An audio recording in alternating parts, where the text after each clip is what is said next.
Hello class 12th।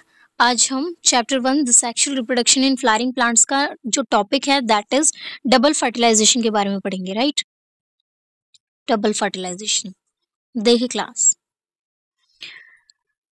अभी तक हमने क्या देखा था कि पॉलन ट्यूब जर्मिनेट हो जाती है, बन जाती है, यानी पॉलन ग्रेन जर्मिनेट हो जाता है स्टिग्मा पर, और क्या बन जाती है, पॉलन ट्यूब बन जाती है। प्लस पॉलन ट्यूब में दो मेल गैमेट क्या करते हैं, ट्रैवल करते हैं, और वो किसके थ्रू एंटर करती है पॉलन ट्यूब, सिनर्जिड्स के थ्रू। देखो इसमें यही लिखा है, after entering one of the synergids, कौन, पॉलन ट्यूब। जब पॉलन ट्यूब सिनर्जिड्स किसी की कोई भी सिनर्जिड्स में दो सिनर्जिड्स प्रेजेंट होती है, किसी भी एक सिनर्जिड में जब एंटर करती है, the pollen tube releases the two male gametes into the cytoplasm of synergid. जब पॉलन ट्यूब जर्मिनेट होकर ओव्यूल तक पहुंचती है, तो ओव्यूल में जो दो सिनर्जिड और जिस तरफ माइक्रोपाइलर एंड पर दो सिनर्जिड और एक एग सेल प्रेजेंट होती है, वहां पर क्या होता है क्लास की, पॉलन ट्यूब एंटर करती है इन थ्रू सिनर्जिड, और कौन उसे हेल्प करता है सिनर्जिड में एंटर करने के लिए, दैट इज फिलीफॉर्म एपरेटस। ठीक है, अब इसमें यही लिखा है कि दो मेल गैमेट रिलीज हो जाते हैं किसमें, सिनर्जिड के साइटोप्लाज्म में। ठीक है, कहां से, पॉलन ट्यूब से। राइट, अब उनमें से जो एक मेल गैमेट होता है, one of the male gamete moves towards the egg cell and fuses with its nucleus, thus completing the syngamy। अब इसमें क्या होता है कि उसमें दो मेल गैमेट्स में से जो एक मेल गैमेट है, वो जो एग सेल है उसके साथ फ्यूज करता है, और क्या बन जाता है, आगे चल के वो जाइगोट बन जाता है। ठीक है, जो एक मेल गैमेट एग सेल के साथ फ्यूज करा उसके न्यूक्लियस के साथ, तो आगे चल के वो जाइगोट बन गया, और इस प्रोसेस को हम क्या बोलते हैं क्लास, सिनगैमी। तो एक प्रोसेस ये हो गया सिनगैमी। ठीक है, so this result in the formation of diploid cell that is zygote, जो अभी मैंने बताया कि एग सेल और मेल गैमेट मिलके क्या बनाते हैं, जाइगोट बनाते हैं। And the other male gamete moves towards the two pollen nuclei located in the central cell and fuses with them to produce a triploid primary endosperm nucleus, जिसे हम बोलते हैं पेन। पेन मतलब प्राइमरी एंडोस्पर्म न्यूक्लियस। अब ये क्या कह रहे हैं, जो पहला मेल गैमेट है वो एग सेल के साथ फ्यूज हुआ और क्या बनाया, जाइगोट बनाया। इस प्रोसेस को हमने बोला सिनगैमी।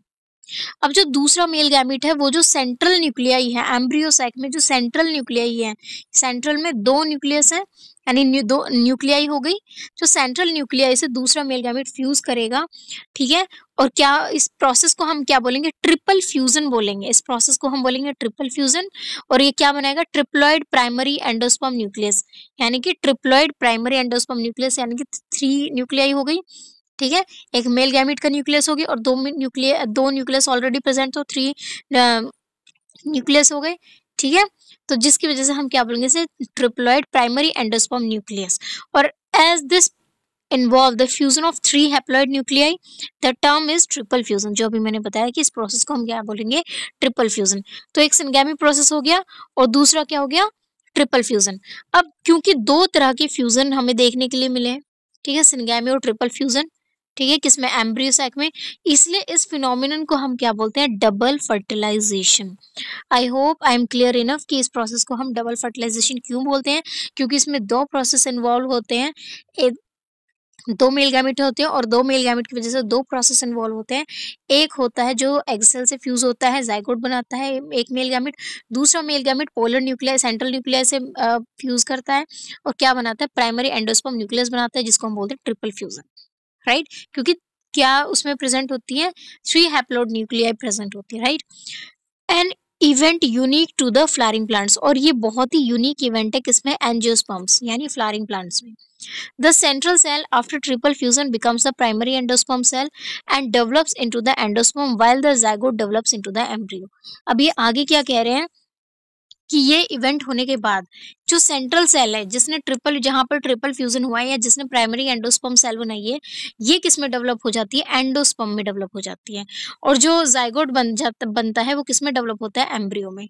अब एंडोस्पर्म का काम होता है एम्ब्रियो को क्या प्रोवाइड करना, दैट इज न्यूट्रिशन। ठीक है, आई hope I am clear enough. आगे देखते हैं क्लास। देखो इसमें बहुत अच्छे से डायग्राम दिखाया हुआ आपको। ठीक है, तो ऐसे देखते हैं। देखिए इसमें इस डायग्राम में आपको अच्छे से दिखाया हुआ है कि ये क्या है, ये फर्टिलाइज्ड एम्ब्रियो सैक है। ये क्या है? ये फर्टिलाइज्ड एम्ब्रियो सैक का डायग्राम है। Fertilized embryo sac showing zygote and primary endosperm. फर्टिलाइज्ड मतलब कि दो मेल गैमेट एंटर होके क्या बना चुके हैं? जाइगोट बना चुके हैं। ठीक है। अब सिनर्जिड्स क्या हो गई है? डीजेनरेट हो चुकी हैं। ठीक है। डीजेनरेट मतलब कि डिसॉल्व हो चुकी हैं, इसी में एम्ब्रियो सैक के अंदर ही खत्म हो चुकी हैं, डिसॉल्व हो चुकी हैं। ठीक है। और ये क्या बन गया है? ये क्या बन गया? प्राइमरी एंडोस्पर्म न्यूक्लियस, यानी कि एंडोस्पर्म बन गया, ये जाइगोट बन गया है। अब ये एंडोस्पर्म इसको क्या करेगा? नरिशमेंट प्रोवाइड करेगा ताकि ये ग्रो करे, एम्ब्रियो बनाए। ठीक है। और ये जो एंटीपोडल सेल थी ये भी क्या हो गई? एम्ब्रियो सैक की डीजेनरेट हो गई। कब? फर्टिलाइजेशन के बाद। ठीक है। आप देखते हैं आगे। आगे इन्होंने क्या कहा? ये जो जाइगोट बनता है, जाइगोट आगे चल के क्या बनाएगा? एम्ब्रियो बनाएगा। अब एम्ब्रियो कैसे बनाएगा? ठीक है। ये इसमें ये जो यहाँ से यहाँ तक दिखा रखी है, ये स्टेजेस दिखा रखी है कि एम्ब्रियो डेवलपमेंट कैसे होता है डाइकोट्स में। ठीक है। किसी हद तक मोनोकोट्स में भी सेम होता है। ठीक है। और डाइकोट्स में भी लगभग सेम होता है। बस आगे चल के थोड़ा सा डिफरेंस आ जाता है क्योंकि वो डिफरेंट डिफरेंट सीड बनाते हैं। जो मोनोकोट एम्ब्रियो है वो मोनोकोट सीड बनाएगा और डाइकोट एम्ब्रियो डाइकोट सीड बनाएगा। राइट। देखते हैं। अब जाइगोट में क्या होगा क्लास? ट्रांसवर्स डिवीजन होगा। ट्रांसवर्स डिवीजन का मतलब है कि कोई सेल है वो ऐसे डिवाइड करेगी। ठीक है। तो जाइगोट में क्या होगा? ट्रांसवर्स डिवीजन होगा। ठीक है। एक सेकंड क्लास। अब देखो, जाइगोट में ट्रांसवर्स डिवीजन हुआ तो एक सेल ये बन गई, एक सेल ये बन गई। ठीक है। इसको हम बोलेंगे क्या? Suspensor cell. इसको हम बोलेंगे सस्पेंसर सेल। अब आगे बताऊंगी क्यों। ठीक है। Suspensor cell. और इसको हम बोलेंगे क्या? Embryonal cell. इसको मैं हैंडमेड जो नोट्स प्रोवाइड करूंगी उसमें शो करूंगी। ठीक है। अभी आप ऐसे पढ़ लीजिए कि इसको बोलेंगे हम सस्पेंसर सेल और इसको बोलेंगे हम एम्ब्रियोनल सेल। यानी कि ये बनाएगी एम्ब्रियो। ठीक है। और ये बनाएगी सस्पेंसर। सस्पेंसर का काम क्या होता है वो भी बताऊंगी अभी। ठीक है। तो ये फिर जब फर्दर डिवीजन होता है क्लास, तो ये जो सस्पेंसर सेल है ये आगे चल के क्या बनाती है? एक होस्टोरियल सेल बनाती है। ये होस्टोरियल सेल है। ठीक है। ये क्या है? ये होस्टोरियल सेल है। ठीक है। और ये क्या है? ये सस्पेंसर है। And this is the globular embryo. जब कई सारे डिवीजन होते हैं, ट्रांसवर्स डिवीजन होता है, पर ठीक है, एंटीक्लिनल पेरिक्लिनल ये डिवीजन होते हैं, तब क्या बनता है? ग्लोब्यूलर एम्ब्रियो बनता है। ठीक है। अब ग्लोब्यूलर एम्ब्रियो बना, आगे चलते हैं। आगे क्या होता है इसमें? अब देखो, ये होस्टोरियल सेल जो है इसका काम होता है कि ये एम्ब्रियो साइक में अटैच रहेगी। ये अटैचमेंट का काम करेगी, एम्ब्रियो साइक में अटैच रहेगी। और सस्पेंसर जैसे स्प्रिंग होती है ना, जैसे स्प्रिंग मूव करती है, ये सस्पेंसर का काम ऐसे ही होता है ताकि ये क्या करे? ये एम्ब्रियो को क्या प्रोवाइड करे? नरिशमेंट। जो इसके आसपास जो क्या है एंडोस्पर्म है, वो सस्पेंसर क्या करता है? पुश करता है किसकी तरफ को? एम्ब्रियो की तरफ को। ठीक है। क्या? नरिशमेंट प्रोवाइड करने के लिए सस्पेंसर हेल्प करता है, यानी कि पुश करता है अप डाउन। जैसे सस्पेंसर जैसे स्प्रिंग होती है उसकी तरह फंक्शन करता है। और ये सेल अटैच होती है। ठीक है। ये सेल अटैच होगी और ये सस्पेंसर होगा। सस्पेंसर का काम क्या होगा कि वो क्या करेगा? उसको नरिशमेंट प्रोवाइड करने में हेल्प करेगा। किसको? एम्ब्रियो को। और आगे चल के अगर हम डाइकोट्स की बात करें तो डाइकोट्स में क्या होता है? हार्ट शेप एम्ब्रियो बन जाता है। ठीक है। इसमें डाइकोट्स ही पूरा एम्ब्रियो डेवलपमेंट दिखाया गया है। ठीक है। मोनोकोट्स में भी यहाँ तक सेम होता है लगभग। क्लियर? आगे देखते हैं। हार्ट शेप्ड एम्ब्रियो बना। फिर आगे चल के क्या हुआ कि इसमें फिर यहाँ से रेडिकल डेवलप हो गए। ठीक है। सस्पेंसर की सेल और छोटी हो गई और यहाँ पर और डिवीजन हो गया। और डिवीजन होने के बाद देखो ये हार्ट शेप्ड एम्ब्रियो बन कैसे जाता है? क्योंकि यहाँ डिवीजन रुक जाता है और इन वाली सेल्स में डिवीजन होता रहता है। अब इन वाली सेल्स में डिवीजन होगा और यहाँ पे रुक जाएगा तो ऑलरेडी वो हार्ट शेप बन जाएगा। राइट। तो इनमें डिवीजन हुआ और क्या बन गया? ये रेडिकल बन गया और ये क्या बन गए? कॉटिलिडन्स बन गए। ठीक है। इसको हम बोलेंगे मैच्योर एम्ब्रियो। और ये क्या होता है? प्लूम्यूल। तो क्लास आपने उसमें भी देखा होगा, सीड में भी देखा होगा कि डाइकोट और मोनोकोट सीड्स कैसे होते हैं। ठीक है। एक जनरली अगर हम एक सीड का एग्जांपल देखते हैं तो क्या हम क्या देखते हैं कि ये होता है एम्ब्रियोनल एक्सिस और ये होता है क्या? कॉटिलिडन्स। ये होता है प्लूम्यूल जो शूट बनाता है जो प्लांट की, और ये होता है रेडिकल जो रूट बनाता है प्लांट की। इसके ठीक है, आगे सीड वाला जो टॉपिक आएगा बाकी उसमें पढ़ेंगे। ठीक है, तो रेडिकल और ये क्या होता है, कॉटिलिडन्स होते हैं। ये डाइकोट का होता है, उसमें एम्ब्रियोनल एक्सिस पूरा होता है जिसकी वजह से दो कोट्स बन जाते हैं। मोनोकोट्स में एम्ब्रियोनल एक्सिस बहुत छोटा होता है, ग्रूव लाइक स्ट्रक्चर ही बन पाता है, उसमें पूरा डिवाइड नहीं करता है सीड को, इसलिए वो मोनोकोट्स की कैटेगरी में आ जाता है, मोनोकोट सीड। अब इसको आगे पढ़ेंगे, अभी बस हमें क्या पढ़ना था, दैट इज एम्ब्रियो। ठीक है, कि कैसे जाइगोट से आगे चल के वो एम्ब्रियो बनता है। ठीक है, नेक्स्ट टॉपिक में देखते हैं class, that is post fertilization structure and events. ठीक है,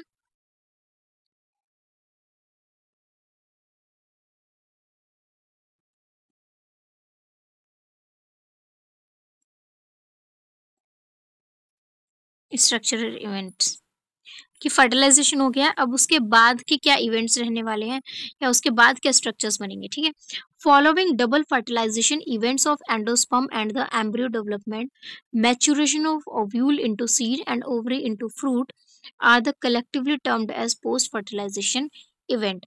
अब देखो ये क्या कह रहे हैं कि डबल फर्टिलाइजेशन के बाद जो इवेंट्स होते हैं एंडोस्पर्म और एम्ब्रियो क्या होते हैं, वो एम्ब्रियो डेवलपमेंट के बाद क्या होता है, ओव्यूल क्या होता है, मैच्योर होता है, और मैच्योर होकर क्या बनाता है, सीड बनाता है, और ओवरी मैच्योर होकर क्या बनाती है, फ्रूट बनाती है। और इन सारे इवेंट्स को हम क्या बोलते हैं, पोस्ट फर्टिलाइजेशन इवेंट। यानी कि एंडोस्पर्म का बनना, एंडोस्पर्म का बनना, एम्ब्रियो का बनना, फ्रूट का बनना, ठीक है, और सीड का बनना, ये सब, ये चारों चीजें किस में आती है, पोस्ट फर्टिलाइजेशन इवेंट्स। यानी डबल फर्टिलाइजेशन के बाद जितने भी प्रोसेसेस होंगे वो सब पोस्ट फर्टिलाइजेशन इवेंट्स में आएंगे। राइट, पोस्ट मतलब बाद में, फर्टिलाइजेशन मतलब कि फर्टिलाइजेशन के बाद। क्लियर, आगे चलते हैं। अब इसमें हम सबसे पहले पढ़ेंगे एंडोस्पर्म। ठीक है, एंडोस्पर्म में क्या लिखा है कि endosperm development precedes embryo development. Why, अब इसमें एक क्वेश्चन पूछा है कि एंडोस्पर्म डेवलपमेंट एम्ब्रियो डेवलपमेंट से पहले शुरू क्यों हो जाता है। भाई सिंपल सी बात है, क्योंकि एंडोस्पर्म को नरिशमेंट प्रोवाइड करना है, किसको, एम्ब्रियो को। ठीक है, एंडोस्पर्म को जाइगोट को एंडोस्पर्म क्या करता है, जाइगोट को नरिशमेंट प्रोवाइड करता है, जिसकी वजह से वो एम्ब्रियो डेवलपमेंट शुरू हो जाता है। इसलिए एंडोस्पर्म पहले शुरू हो जाता है बनना, किससे पहले बनता है, एम्ब्रियो से पहले बनता है। यानी कि जब जाइगोट बनता है तभी एंडोस्पर्म बन जाता है। राइट, तो इसका सिंपल सा आंसर है, क्योंकि इसको नरिशमेंट प्रोवाइड करना है, उसको डेवलपमेंट कराना है, एम्ब्रियो डेवलपमेंट होना है। राइट, द प्राइमरी एंडोस्पर्म, एक सेकेंड क्लास, हाँ, the primary endosperm cell divides repeatedly and form a triploid endosperm tissue. वही जो प्राइमरी एंडोस्पर्म सेल यानी कि PEN, प्राइमरी एंडोस्पर्म सेल या न्यूक्लियस, ये क्या होता है, ये रिपीटेडली डिवाइड करता है और क्या बन जाता है, एंडोस्पर्म टिश्यू बन जाता है। अब इस टिश्यू की जो सेल्स हैं वो किससे फिल होती हैं, reserve food materials and are use for the nutrition of the developing embryo. वही जो मैंने कही कि ये क्या, इसकी जो सेल्स जो फिल होती है फूड रिजर्व से होती हैं या फूड मटेरियल से रिजर्व होती हैं, से भरी हुई होती है, फिल्ड होती हैं ये। और ये क्या किस लिए होती है, क्योंकि इनको क्या करते हैं, ये इनका यूज क्या होता है, कि इनका यूज है कि न्यूट्रिशन प्रोवाइड करना, नरिशमेंट प्रोवाइड करना, किसको, डेवलपिंग एम्ब्रियो को।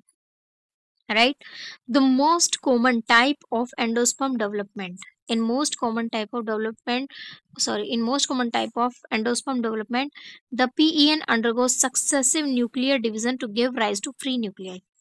अब एंडोस्पर्म के डेवलपमेंट में जो एक कॉमन चीज है वो क्या है, जो प्राइमरी एंडोस्पर्म न्यूक्लियस बना है ट्रिपल फ्यूजन के बाद, उसमें क्या होता है, सक्सेसिवली मतलब रिपीटेशन, लगातार क्या होता रहता है, न्यूक्लियर डिवीजन होता है। न्यूक्लियर डिवीजन का मतलब है क्लास, जैसे कोई सेल है उसमें एक न्यूक्लियस होता है।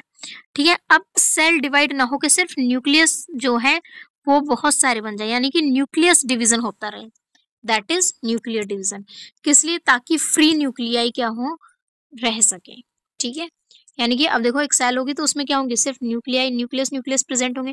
अब न्यूक्लियस की प्लूरल फॉर्म क्या होती है, न्यूक्लियाई होती है। राइट, हाँ, this stage of endosperm development is called free nuclear endosperm. और ऐसे स्टेज को, जो एंडोस्पर्म की ऐसे स्टेज को क्या बोलते हैं, फ्री न्यूक्लियर एंडोस्पर्म। आगे क्या बोला class, subsequently cell wall formation occurs and the endosperm becomes cellular. फिर उसके काफी टाइम बाद जैसे सेल है, सेल में न्यूक्लियस बहुत सारे बन गए यानी न्यूक्लियाई हो गई। अब उसके काफी टाइम बाद क्या होगा, सेल इसकी क्या बननी शुरू हो जाएंगी, सेल वॉल बननी शुरू हो जाएंगी।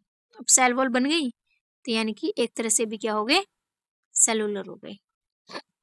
सेलुलर मतलब सेल, एक तरह से सेल हम कहेंगे कि अलग सेल हो गई, अलग सेल अलग न्यूक्लियस उसका, ठीक है।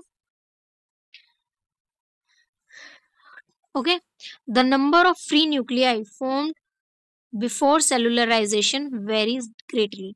अब कितनी न्यूक्लियाई बनती हैं, बहुत ज्यादा अमाउंट में न्यूक्लियाई बन जाती है सेल वॉल फॉर्मेशन होने से पहले। ये पूरा सेलुलराइजेशन, सेलुलराइजेशन मतलब कि सेल फॉर्मेशन हो गया, यानी सेल वॉल आ गई है और अब वो फ्री न्यूक्लियाई नहीं रही है, ठीक है। अब उनकी वो खुद में एक सेल है, उनका खुद का एक घर है न्यूक्लियाई का, जिसको हम सेल बोलते हैं, राइट। तो वो वेरी करती हैं, ठीक है, स्पीशीज से स्पीशीज वेरी करती हैं। अब कैसे, the coconut water from tender coconut that you are familiarized with is nothing but free nuclear endosperm made up of thousands of nuclei and the surrounding white kernel is a cellular endosperm। देखो आपने नारियल पानी पिया होगा, ठीक है, तो जो जो कोकोनट होता है, देखो एक कोकोनट का सीड है, जैसे हमने इसको आधा तोड़ दिया, ठीक है।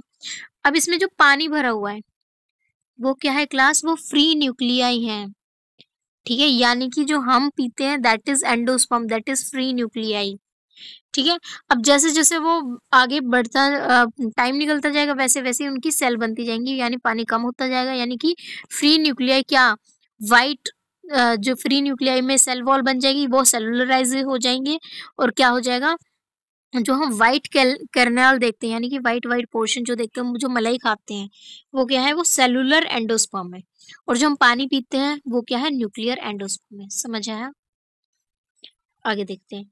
एंडोस्पर्म में इधर भी completely consumed by developing embryo, जैसे कि P, groundnut, beans before seed maturation, और इट में persist in the mature seed, example castor and coconut, and be used up during seed germination. अब ये क्या कह रहे हैं कि एंडोस्पर्म हो सकता है कंप्लीटली कंज्यूम हो जाए, यानी कि बिल्कुल भी फ्री न्यूक्लियाई ना रहे, कंप्लीटली कंज्यूम हो जाए, कब, एम्ब्रियो के डेवलपमेंट के टाइम पे, जैसे कि मूंगफली है, चना हो वो बीन्स हो गए या मटर हो गए, इनमें क्या होता है कंप्लीटली कंज्यूम हो जाती है, क्या, एंडोस्पर्म होती है हर सीड में, ये ना कंज्यूम हो जाते हैं। जब एम्ब्रियो मैच्योर होके सीड बनता है तो क्या होता है, कंज्यूम हो जाते हैं एंडोस्पर्म। क्या लिखा है, बिफोर सीड मैच्योरेशन, यानी कि सीड मैच्योरेशन से पहले ही इनमें क्या हो जाता है, कंज्यूम हो जाता है। सीड बनने टाइम, या सीड जब बन जाता है उस टाइम पे खत्म हो जाता है। और या फिर इट में परसिस्ट इन मैच्योर सीड, या फिर ये किसी किसी स्पीशीज में क्या होता है, सीड मैच्योर भी हो गए फिर भी उसमें एंडोस्पर्म प्रेजेंट है, जैसे कि कैस्टर हो गया, कैस्टर ऑयल पढ़ा होगा ना, तो जो कैस्टर ऑयल होता है वो क्या है, एंडोस्पर्म है। एंड कोकोनट हो गया, कोकोनट वाटर क्या है, एंडोस्पर्म है। And be used up during seed germination. अब जो कोकोनट वाटर है या कोकोनट में जो पानी सा होता है वो कब कंज्यूम होता है, जब सीड हमने सॉ कर दिया, बो दिया, ठीक है। तो ये जो बीज समुद्र के किनारे जैसे उग जाते हैं, तो जब ये बीज को एनवायरमेंट मिलेगा, मिट्टी मिलेगी और ये ग्रो करेगा, इस ये जर्मिनेट करना शुरू होगा, तब एंडोस्पर्म यूज्ड होगा ऐसे सीड्स में, right.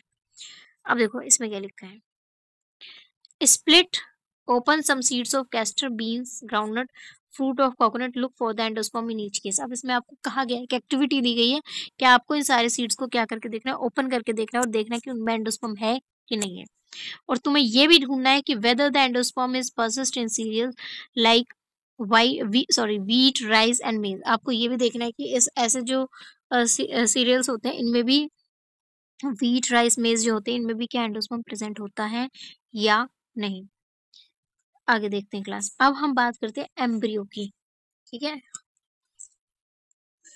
Embryo development at the micropylar end of the embryo sac where the zygote is situated. Embryo development कहाँ शुरू होता है, माइक्रोपाइलर एंड पर, कहाँ पर, जहां पर जाइगोट प्रेजेंट होता है। Most zygotes divide only after certain amount of endosperm is formed.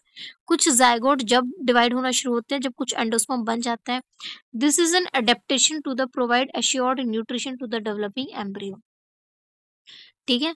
ये कहीं ना कहीं एश्योरेंस देगा कि अब न्यूट्रिशन प्रोवाइड करेगा एंडोस्पर्म किसको, जाइगोट को, इस वजह से वो फर्दर एम्ब्रियो में डेवलपमेंट हो जाएगा, right. Though the seeds differ greatly the early stages of embryo development, यानी कि embryogeny are similar in both monocots and dicotyledons, right. देखो ये क्या कह रहे हैं कि जो अर्ली स्टेजेस है एंडोस्पर्म की, endosperm sorry and early stages है एम्ब्रियो डेवलपमेंट की। मैंने भी बताया था, जो अर्ली स्टेजेस में जो एम्ब्रियो होता है, चाहे वो डाइकोट का हो या मोनोकोट का हो, वो लगभग उसकी स्टेजेस सेम होती हैं। उस प्रोसेस को हम बोलते हैं एम्ब्रियोजेनी। एम्ब्रियोजेनी मतलब कि एम्ब्रियो डेवलपमेंट। ठीक है, अब figure 1.13 depicts the stages of embryogeny in the dicot embryo. जो 1.1 फिगर है वो डिपिक्ट करती है कि स्टेजेस ऑफ एम्ब्रियोजेनी, एम्ब्रियोजेनी मतलब embryo development in dicots. Dicots embryo कैसे बनता है? The zygote give rise to the proembryo, पहले प्रो एम्ब्रियो बनता है, एंड सब्सिक्वेंटली द ग्लोबुलर, फिर ग्लोबुलर एम्ब्रियो बनता है, फिर हार्ट शेप्ड एम्ब्रियो बनता है, और एक मैच्योर एम्ब्रियो बनता है। ये किस फिगर की बात कर रहे हैं? ये इसकी बात कर रहे हैं जो हमने अभी पढ़ी थी, इसकी। क्लियर? आगे देखते हैं। A typical dicotyledon's embryo consists of an embryonal axis and two cotyledons. The portion of embryonal axis above the level of cotyledons is the epicotyle, and which terminates with the plumule or the stem tip. The cylindrical portion below the level of cotyledon is the hypocotyle, that terminates at its lower end in the radicle and root tip. The root tip is covered with the root cap. अब देखो ये क्या कह रहे हैं class, जो अगर हम डाइकोट एम्ब्रियो की बात करें, यानी कि इस स्ट्रक्चर को देखिए आप, अगर हम डाइकोट एम्ब्रियो की बात करते हैं तो इसमें ये कह रहे हैं कि डाइकोट एम्ब्रियो में जैसे सीड की तरह होता है कि क्या होता है, एक्सिस होता है, एम्ब्रियोनल एक्सिस होता है। ठीक है, और एम्ब्रियोनल एक्सिस, जैसे ये एम्ब्रियोनल एक्सिस होता है, ये एम्ब्रियोनल एक्सिस ये है। ठीक है, ये मान लेते ये सॉरी एक सेकंड क्लास। हाँ, देखो एम्ब्रियोनल एक्सिस ये होता है। ठीक है, अब ये जो एम्ब्रियोनल एक्सिस है, एम्ब्रियोनल एक्सिस का जो लोअर पार्ट है उसको हम रेडिकल बोलेंगे। रेडिकल आगे चल के रूट क्या बनाएगा, रूट बनाएगा। ठीक है, और रूट किससे कवर्ड होगी, रूट टिप से कवर होगी। अब रेडिकल के जो ऊपर का पोर्शन है, थोड़ा सा जो ऊपर पोर्शन है, उसको हम क्या बोलेंगे, हाइपोकोटाइल।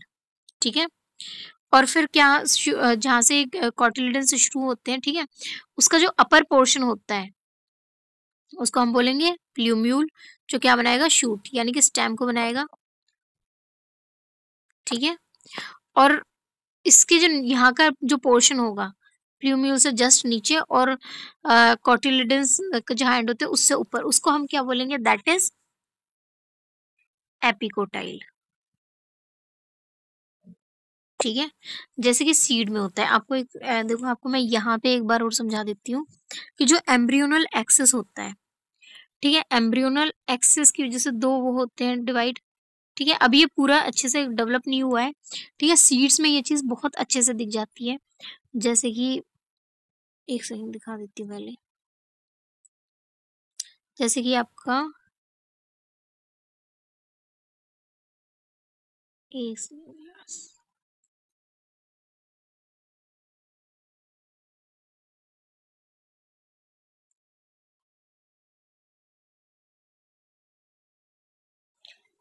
जैसे मान लीजिए आपका डाइकोट्स में ये सीड होता है, तो डाइकोट्स में ये जो पोर्शन होता है ये एम्ब्रियोनल एक्सिस होता है। एम्ब्रियोनल एक्सिस का जो ये वाला पोर्शन होता है इसको रेडिकल बोलते हैं, इसके यहाँ वाला पोर्शन को हम बोलते हैं हाइपोकोटाइल। ठीक है, और ये जो एम्ब्रियोनल एक्सिस का ये वाला पोर्शन होता है इसको हम बोलते हैं प्ल्यूम्यूल। ठीक है, और ये वाला जो पोर्शन होता है इसको हम बोलते हैं एपिकोटाइल।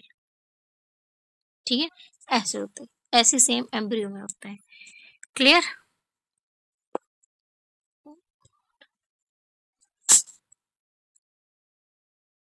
तो इसमें यही बताया। ठीक है, आगे देखते हैं क्लास। डाइकोट एम्ब्रियो बताया। ठीक है, embryos of monocots possess only one cotyledon. In the grass family, the cotyledon is called scutellum, that is situated towards one side, जो lateral side of the embryonal axis. At its lower end, the embryonal axis has radicle and the root cap enclosed in the undifferentiated sheath called coleorhiza. ठीक है। And the portion of embryonal axis above the level of attachment of scutellum is the epicotyl. जहाँ से वो भाई cotyledon attach होता है उसका जो अपर पोर्शन होता है दैट इज एपिकोटाइल। और एपिकोटाइल के पास क्या होता है, that has a short apex and the leaf few leaf primordia, छोटी सी लीफ बट जैसा स्ट्रक्चर होता है, enclosed in a hollow foliar structure called coleoptile, जो किसमें प्रेजेंट होता है, कोलियोप्टाइल में। ठीक है। अब देखो इसमें ये आपका मोनोकोट का क्या दे रखा है, एम्ब्रियो का स्ट्रक्चर दे रखा है कि ये स्क्यूटिलम है, यानी कि किसका कॉटिलिडन है, मोनोकोट का कॉटिलिडन है। ठीक है। और ये है, ये क्या है, कोलियोप्टाइल।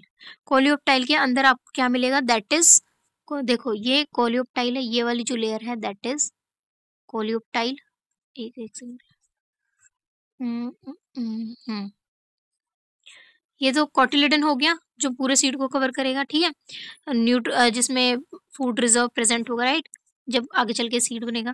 और ये जो कोलियोप्टाइल है, ये वाली जो लेयर है, कोलियोप्टाइल क्या है, देखो ये जो लेयर है, ये वाली लेयर जो है ये कोलियोप्टाइल है। कोलियोप्टाइल के अंदर, कोलियोप्टाइल किसको कवर करके रखती है, शूट एपिक्स को, यानी कि जो हम बोलते हैं ना कि वो प्ल्यूम्यूल, प्ल्यूम्यूल आगे चल के बनाता है क्या, शूट बनाते हैं सीड में।